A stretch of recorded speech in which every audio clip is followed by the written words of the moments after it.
हम बिल्कुल हारते हारते कन्नों से जीत रहे। मैं सुबह से ये सोच रही हूँ। हमारे बल्लेबाजों ने कोई कसर नहीं छोड़ी थी। पहला मैच पहले ओवर में विकेट लिया। अगर लॉरेंस चाहिए होते जीतने के लिए। आप पीटीआई के सपोर्टर तो नहीं, बल्ले की तारीफ किए जा रहे हैं। उसने सारे यॉर्कर्स दिए।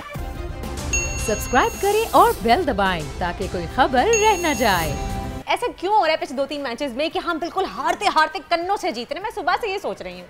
भाई देखिए, पहली बात तो ये full credit to the bowlers, यही हमें वापस लेके आते हैं। जबकि आपके पास शाहीन शाह अफरीदी नहीं है, आपके पास नसीम शाह नहीं है, कल हसनैन भी नहीं खेला, तो एक तरीके से आपका 70% ऑफ योर मेन अटैक जो आप वर्ल्ड कप में ले जा रहे हैं वो अवेलेबल नहीं था।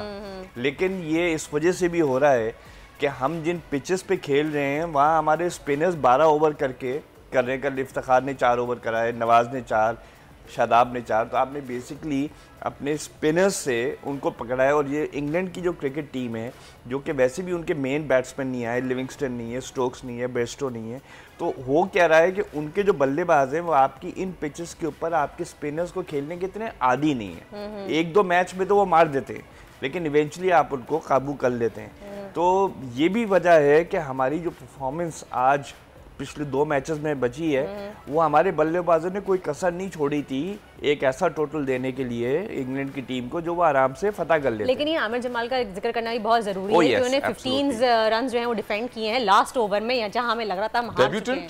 एब्सोल्युटली पहले मैच में देखिए, बड़ी बात, सबसे बड़ी बात ये, पहला मैच पहले ओवर में विकेट लिए, आखिरी ओवर कराया। अलवी साहब, आखिरी ओवर का जो प्रेशर होता है ना, वो बच्चों की बात नहीं होती है। बिल्कुल, पहले मैच में इतना प्रेशर एक डेब्यूटेंट पे। और एक और बात है कि चलें, कुछ लोग ये कह रहे हैं कि जी 14 रन तो वैसे भी बहुत होते हैं। आप ये देखें, उसने तो 7-8 दिए ना। बात ये है कि अगर 9 रन चाहिए होते जीतने के लिए, 8 रन फिर भी उसने डिफेंड कर लिया था, सिवाय एक 6 खाने के। और आखिरी ओवर में यॉर्कर्स करना, देखें आजकल का जो मॉडर्न क्रिकेट है उसमें बॉलर्स यॉर्कर करते हुए घबराते हैं, बिकॉज 4 इंच आगे पीछे हो जाए तो या तो फुल टॉस बनेगी या वो उनके लेंथ पे आएगी। बिकॉज अब बल्लेबाजों की टेक्निक ऐसी हो गई है कि जैसा क्रीज पीछे हो जाते हैं और आराम से खेलते हैं। और जो आपके बैट हैं उनकी जो चौड़ाई है माशाल्लाह से, वो जो पिछले 10 सालों में चौड़े में है और इतने ताकतवर हो गए हैं वो बैट जो हैं कि पहले अगर आप पीटीआई के सपोर्टर तो नहीं, बल्ले की तारीफ किए जा रहे हैं, बल्ला बल्ला बैट। बल्ला चेंज हुआ है ना।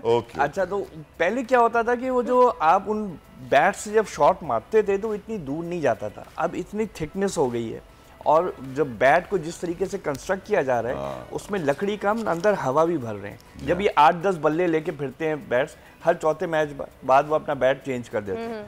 तो कहने का मकसद ये है कि अब बॉलर्स बड़े घबरा गए हैं यॉर्कर देने के लिए। लेंथ आगे पीछे भी 6 पड़ेगा। लेकिन आप ये देखें, आमिर जमाल की खास बात जो थी, उसने सारे यॉर्कर्स दिए और मोइन अली के सामने, और इतनी समझ थी कि आउटसाइड दी ऑफ स्टंप पे दें ताकि ये लेग स्टंप पे होता है वाइड हो सकती है, स्टंप्स पे देंगे 6 हो सकता है, जैसे उसने 1 मार दिया। लेकिन ये कमाल की बात है। और मैं I be very honest with you, मैं आपके प्रोग्राम में भी कहूँगा, आई वॉज वेरी स्केप्टिकल जब उसको सेलेक्ट किया गया था।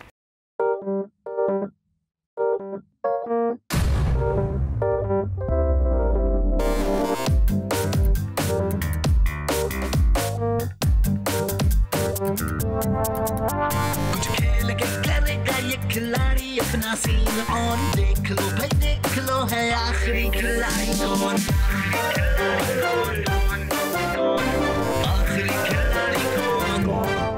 कुछ खेल के करेगा ये खिलाड़ी अपना सीन ऑन, देख लो भाई देख लो, है आखिरी खिलाड़ी कौन।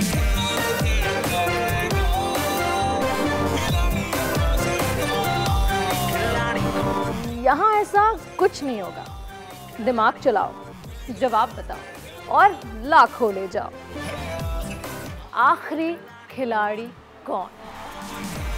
आखिरी खिलाड़ी कौन, पीर और मंगल शाम 7 बजे सिर्फ बोल एंटरटेनमेंट पर। सबसे ज्यादा व्यूज, सबसे ज्यादा रील्स और सबसे ज्यादा रेटिंग के साथ बोल अब भी नंबर 1 पोजीशन पर बरकरार।